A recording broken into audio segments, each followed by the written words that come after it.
thank you to saying.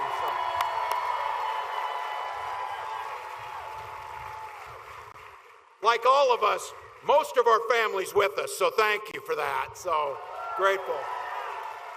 Also, thank you. I got the Butte crowd here and the Valentine crowd and the Alliance crowd, so thank you for that. And to every single one of you here, look, it's a beautiful day in October. It's 75 degrees. You could have been anywhere. You chose to come here because you believe in the promise of America and you love this country. So thank you.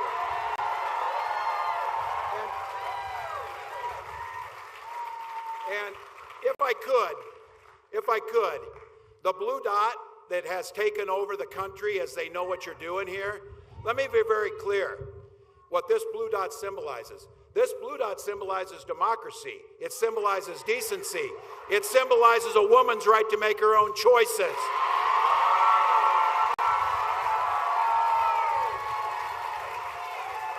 It's a lot more than a pin, and it's a lot more than just politics. It's about who we are as people. This state and this district are showing the rest of the democracy will run right through here.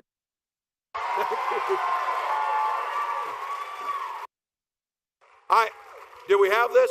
I thought, I saw Donald Trump's mic went bad in Detroit. You do not want me dancing for 20 minutes like this dude.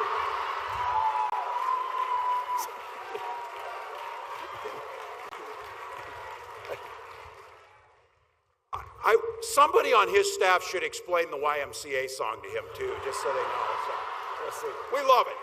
Look, 17 days till this election happens, folks. Here we go. We're running because all of you are. We're leaving it all on the field, folks, because there's too much at risk. There's too much at risk. Kamala and I, we are barnstorming the country. I just saw, as I walked in here, Kamala Harris's rally down in Georgia had over 20,000 people showing up.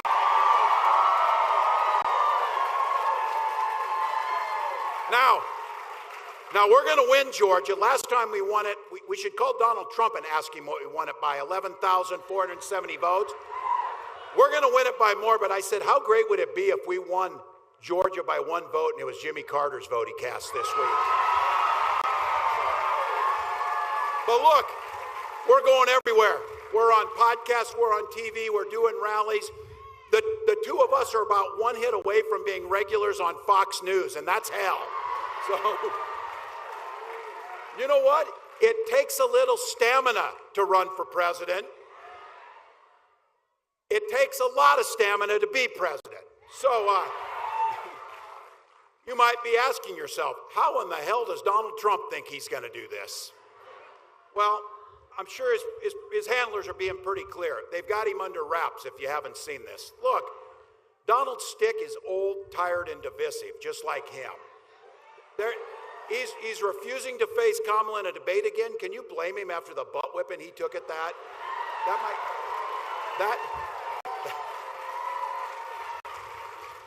That decision not to debate again might be the smartest thing he's done in the last 4 years. So, look, they pulled him out of interviews and his team admitted he's exhausted.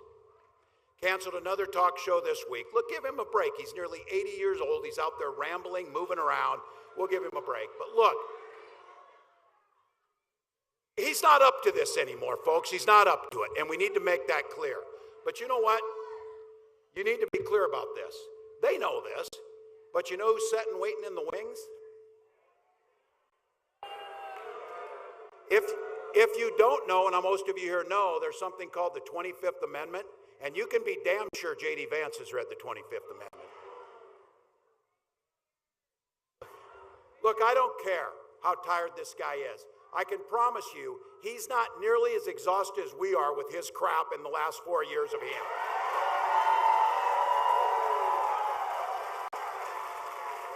But don't despair, Omaha. We're tough damn people out here. Don't despair, because he is never going to be president of the United States. Kamala Harris is.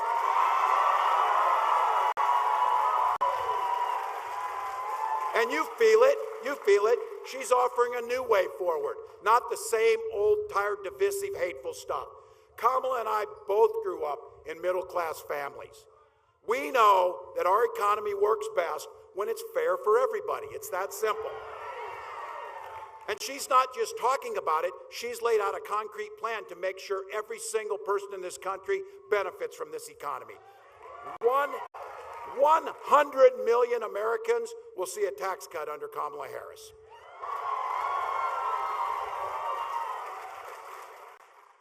Taking on the price gougers in Big Pharma. Those guys say, oh, you know, there's no such thing as price gouging. Anybody see what happened to hurricanes coming to Florida and airline tickets went through the roof? That's not capitalism, that's grifting. They're grifting off people. They're making money off people's back. And when it comes to things like insulin, for God's sakes, we had to pass a law in Minnesota because we had a young man named Alex Smith. He turned 26 and went off his parents' insurance. To get his insulin, he was rationing it. Alex Smith died because of that. His mom, Nicole Smith, came to the Capitol in St. Paul and said, I'll be damned if another parent loses a child over insulin, for God's sakes. And we passed a law capping insulin at $35.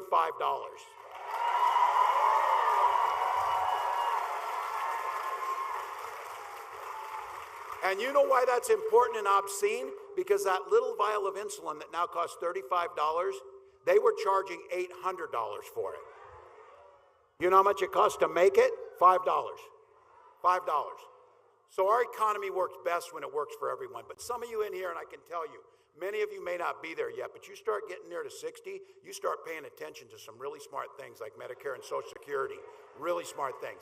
This week, Kamala Harris proposed, and it's a plan we'll put in place. You send Tony Vargas there, we get a majority, we pass this and sign it into law, home care through Medicare for our seniors. Huge.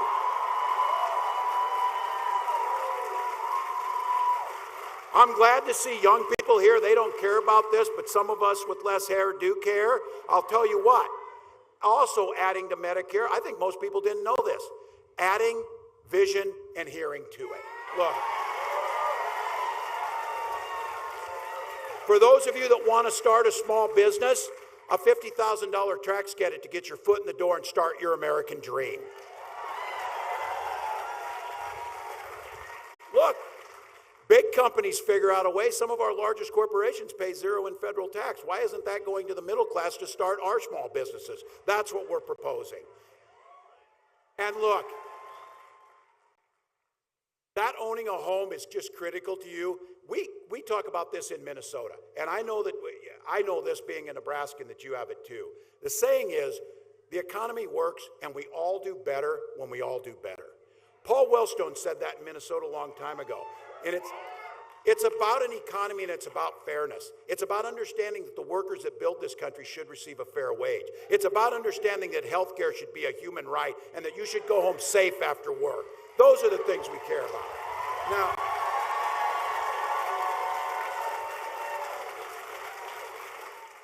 look, Donald Trump and J.D. Vance, they got a little different vision of how things go. We know what they'll do. Now, be very clear. I want to give them credit because he has kept his word on a few things. When he first got to office, he made it his goal, and if it weren't for John McCain, he'd have got it done. He'll do it this time. They'll gut and take away the Affordable Care Act that will kick you off if you have a pre-existing condition, stop your children from staying on your health insurance, drive up premiums, and make this country less healthy, sicker, and poorer. That's what they'll do. Look, they'll go after Medicare and Social Security, and I've said this, it doesn't matter to him if he gets his Social Security check. He's sitting down at Mar-a-Lago not paying taxes with $1 billion. It matters to my sister and my mom when she gets her Social Security check so she can buy food and eat for the house. That's how this works. And just to be clear, this is where you need to talk to your relatives, your family members, like, oh, I don't like Donald Trump's personality, but his policies are fine. Which ones are those? He's proposing putting a national sales tax on nearly everything we buy, adding about $4,000 to the average family's costs each year. That's economists saying that. China doesn't pay the tariffs, you pay the tariffs. No more than Mexico didn't pay for a damn wall that he didn't build anyway.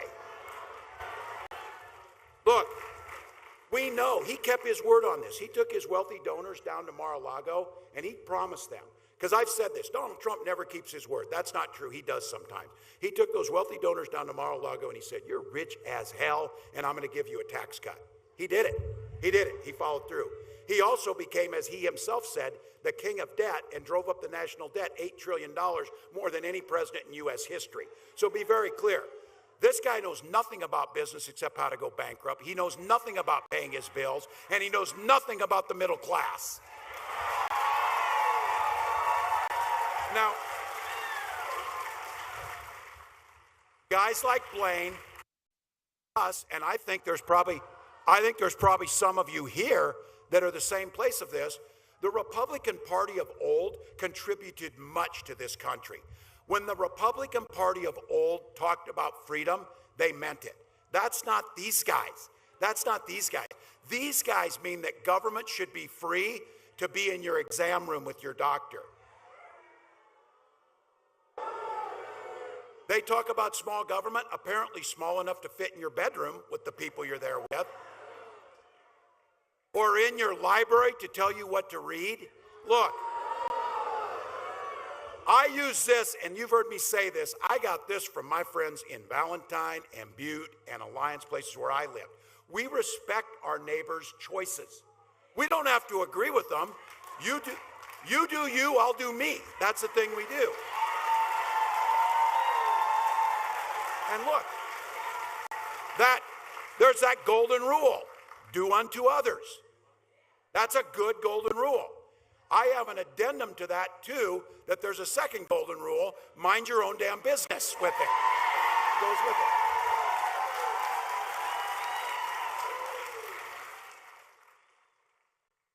Somebody said, you think Donald Trump knows the golden rule? And I said, yes.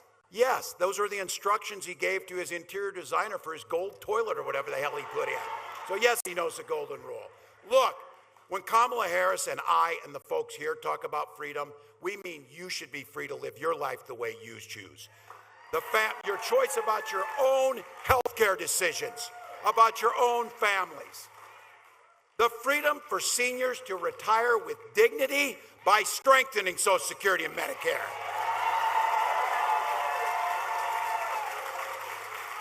And for all of us here, and those who have little ones, and those who have grandkids, and just those that are just basic, decent human beings, the freedom to send our little ones dressed in their finest clothes off to a school to meet with a teacher and to be there and learn, the freedom to do that without being shot dead in their classroom. That's what freedom is.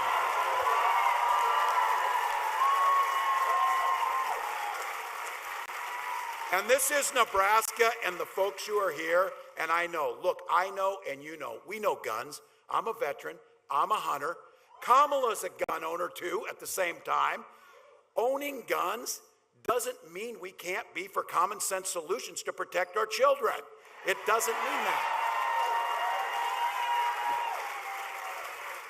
You can uphold the Second Amendment while upholding our primary responsibility, the safety of our children and our neighbors.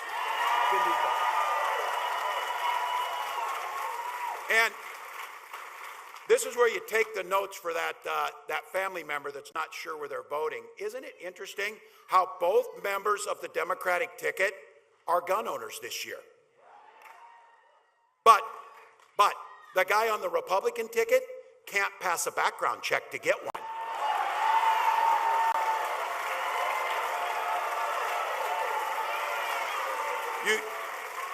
You know the 34 felonies that come up on the background check, they send you right out of Cabela's when that comes up, to be sure about that. So, all right. Well, look, I'm gonna speak to part of the audience here. I'm gonna speak to the men on this one because we're going, and there's a lot of you here. Look, all of you, for the women in your life that you love, your wives, your daughters, your mothers, your friends, all of them. Literally, their lives are on the line in this election, guys. That's what's on the line. Donald Trump appointed his Supreme Court justices who did exactly what he told them to do. They repealed the protections of Roe versus Wade, and he brags about it. He is glad that my daughter, your daughters, our wives have fewer rights than their mothers and grandmothers had. He brags about it.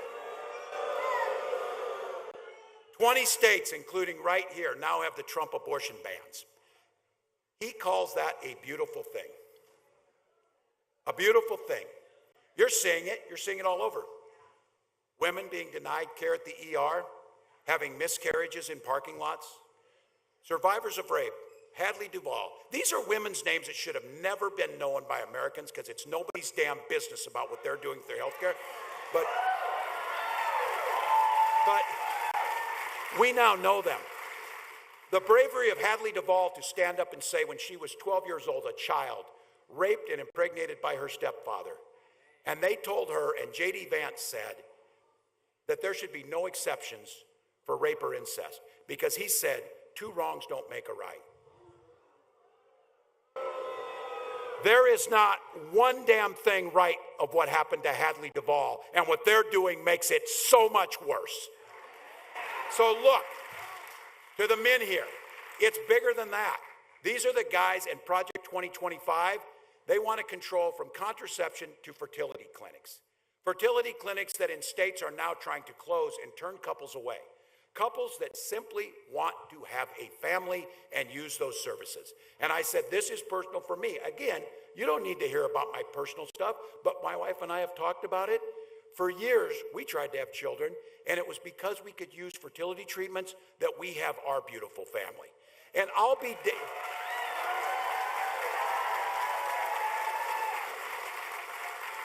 damned if any politician, especially Donald Trump and J.D. Vance, should have any damn say about your family and your access to fertility treatments. So look, when we take this Congress, when Kamala Harris is president and they send over a bill recodifying Roe versus Wade, the protection of women to make their own decisions over their own bodies, Kamala Harris will sign it into law.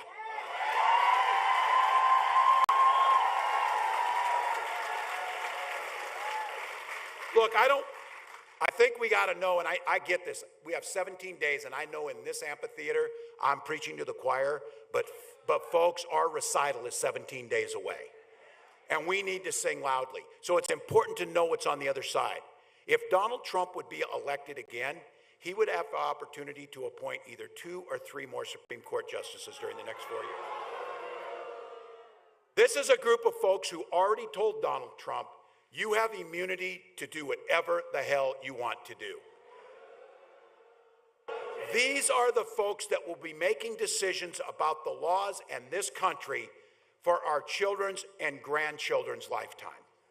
They would have 6 of the 9 Supreme Court justices, and they would have no accountability over Donald Trump. And look, I know that's not the future you want for your family. It's not the one. So look, there's a solution. You and everyone you know vote for Kamala Harris, and none of that will happen. None of it.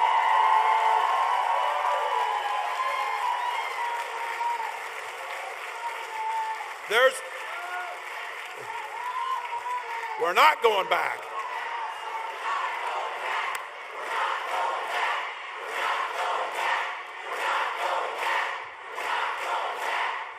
Look,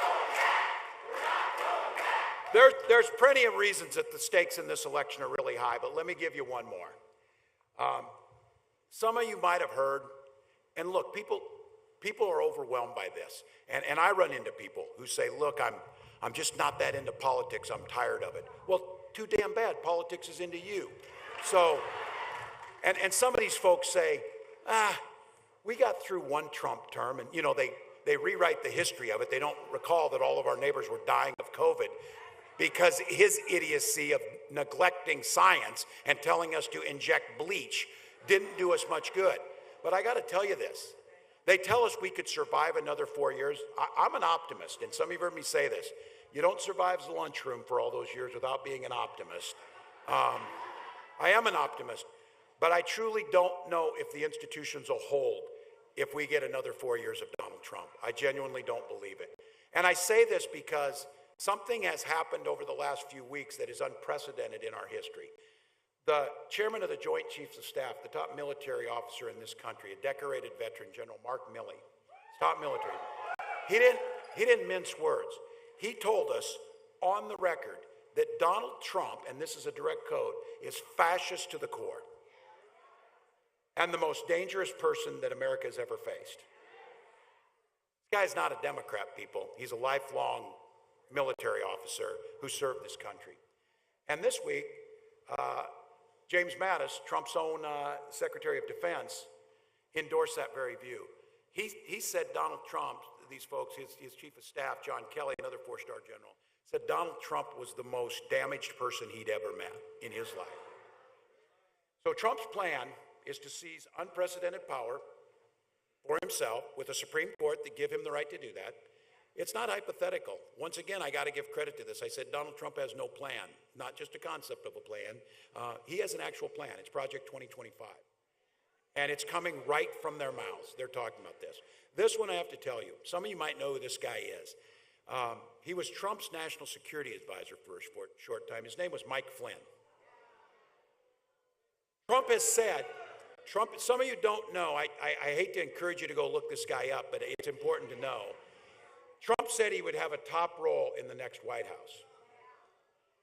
This last week, Mike Flynn was asked, think about this, this is America, this is not some fictional place. He was asked if he would lead military tribunals to carry out executions against those who are against Donald Trump if Trump were to win. That's what he was asked. So, America, the answer to that is, are you out of your goddamn mind? But no. Mike Flynn's answer was, we have to win first. That's the guy he wants to give the key. Because look in mind, you know who he's talking about? He's talking about me. But don't kid yourself about this.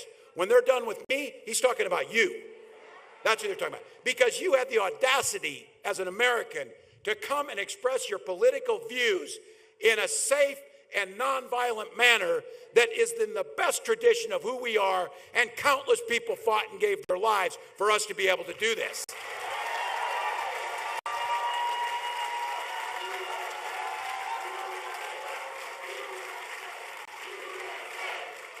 That's exactly right.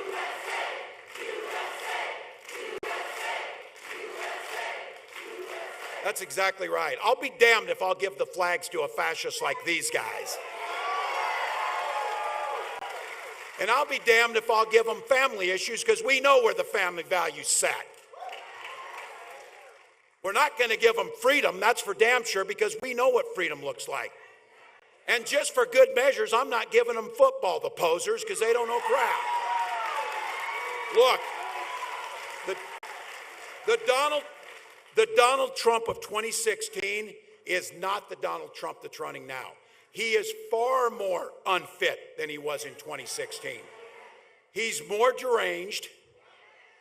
He's more desperate to keep his butt out of prison than he was in 2016. And he has made sure there's no guardrails. When I asked J.D. Vance a simple question in debate, did Donald Trump lose the election? He wouldn't answer it. He answered it this week. He said, no, he didn't lose the election. So just to be very clear, if J.D. Vance had been sitting where Mike Pence was sitting, they would have overthrown the elected government of the United States. There's a word for that. It's called traitor, just so we know. There's a word for that. And you know it here, and Tony Vargas knows it. God knows the spineless Republicans in Congress won't do a damn thing to stop him from doing whatever he wants. So look, you know it. There's one way we stop this from happening. You came here. We came here with the courage. Democrats, independents, Republicans across this state.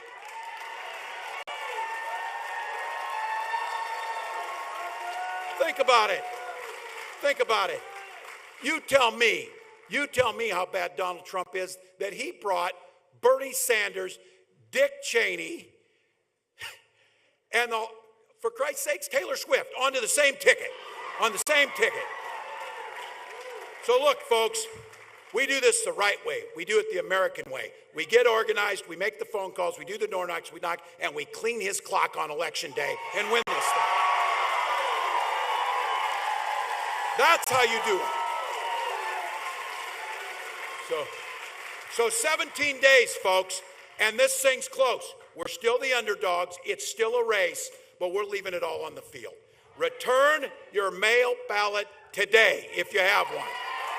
Don't wait. You can vote early at your county election office Monday through Friday. Be sure to bring a photo ID, Nebraskans. If you're not registered, you have until October 25th. You can register in person. You can vote at the same time. If you want more, iwillvote.com/NE. So tell your neighbors, get them out there. Look, we need to door knock. We need to phone call. 1 or 2 extra votes per precinct could make a difference, and you know that. I know we ask much. If you got a little, you can go to KamalaHarris.com, pitch in $1 or $2, and to know what that does, that puts buses at polling stations to take people to vote. It puts another door knocker out on the door. It runs one more ad on Facebook, wherever it might be, to get out this positive message about a new way forward. We can do that. And I have to tell you, I think all of you know this. This thing is going to be close. The blue wall is going to hold across the north of America, Michigan, Wisconsin, Pennsylvania, Minnesota. But you do the math, Wisconsin, Minnesota, Wisconsin, Michigan, Minnesota, the rest of the states, 269. 1 dot makes the difference.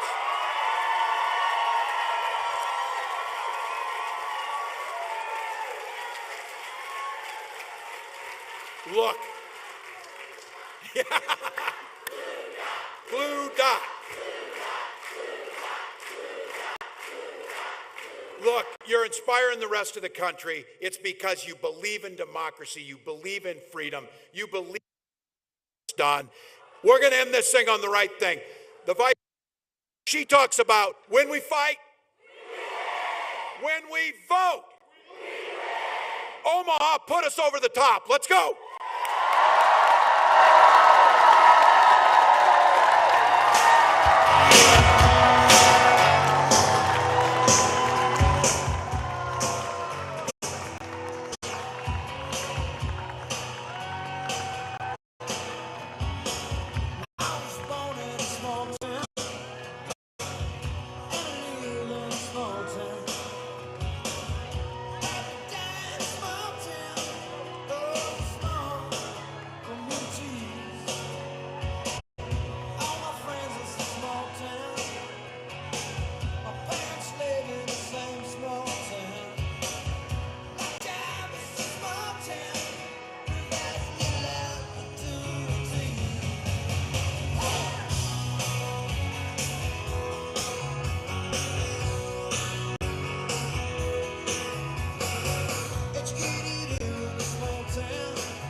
What I want.